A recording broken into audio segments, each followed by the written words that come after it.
Hola, sean bienvenidos a un nuevo video. El día de hoy vamos a estudiar lo que son las demostraciones.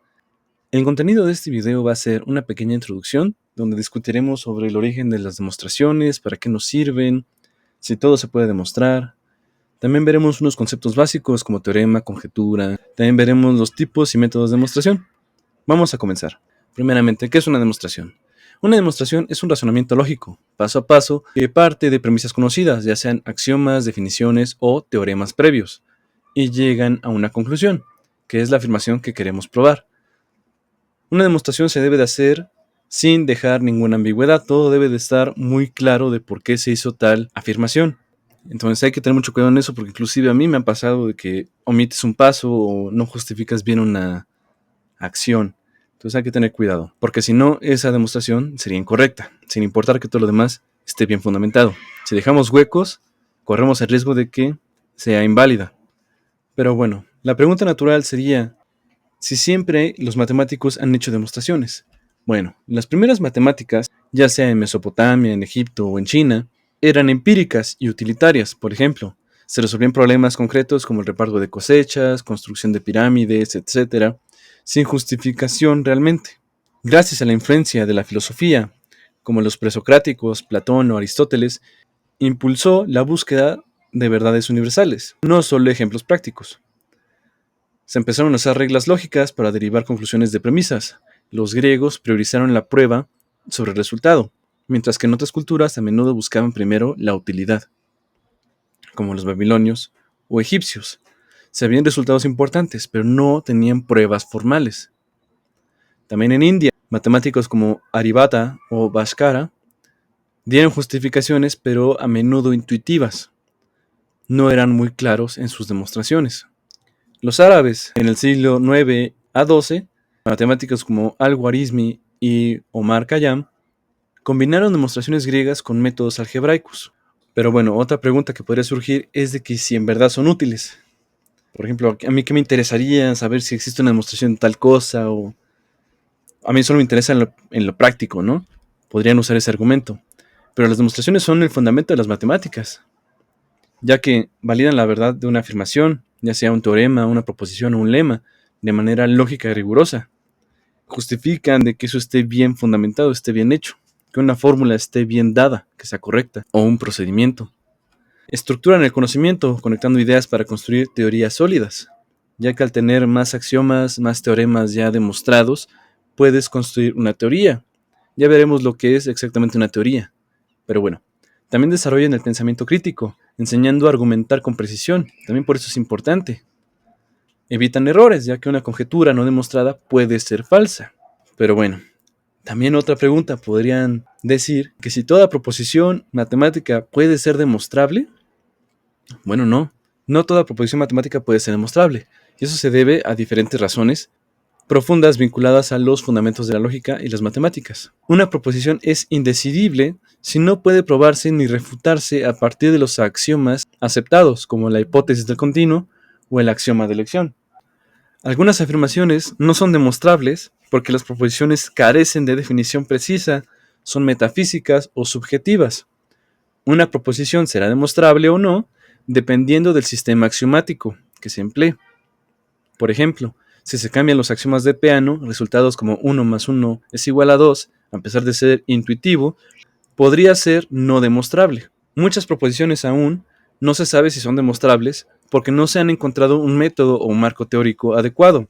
Por ejemplo, la conjetura de Goldbach aún no ha sido demostrada y no se sabe si es correcta o falsa.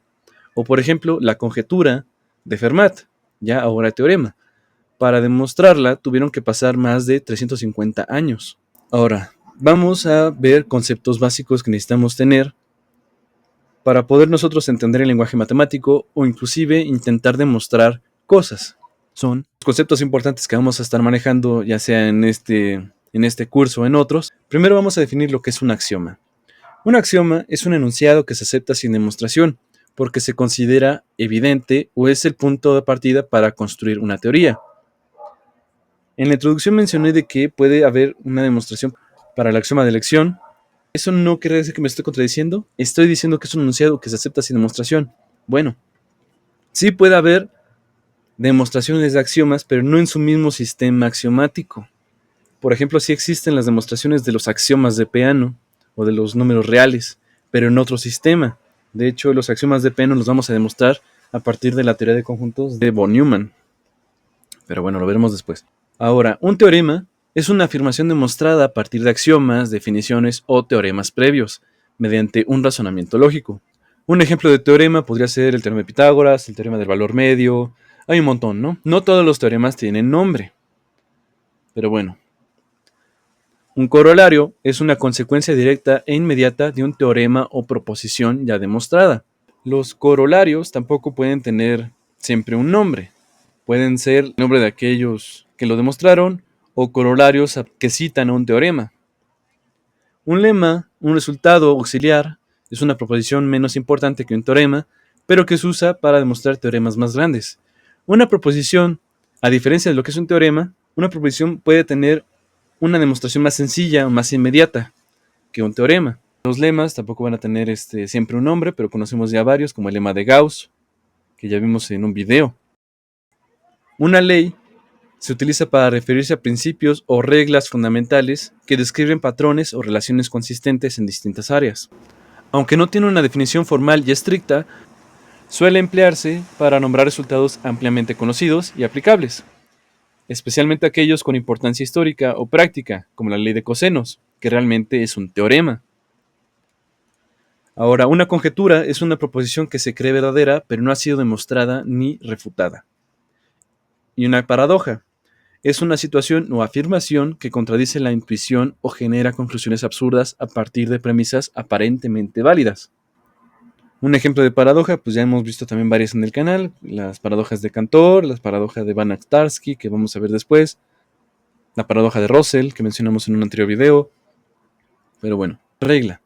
Es una instrucción o principio breve que establece una relación fija o un procedimiento simplificado para resolver un tipo específico de problema. No se confunda con un algoritmo.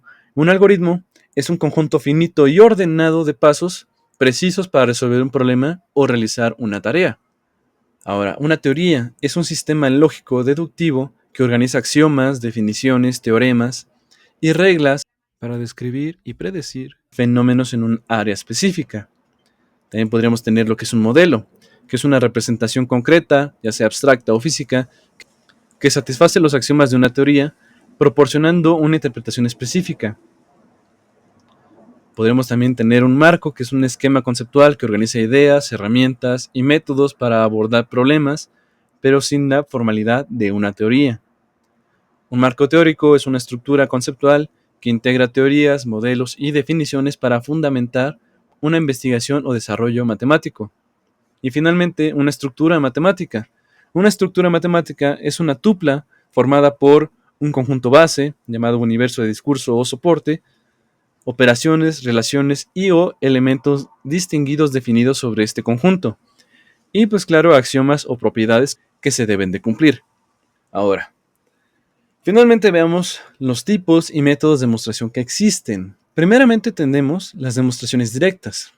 Una demostración directa es un método de razonamiento lógico en el que se parte de premisas conocidas como axiomas, definiciones o teoremas ya probados, y mediante pasos lógicos válidos se llega directamente a una conclusión deseada.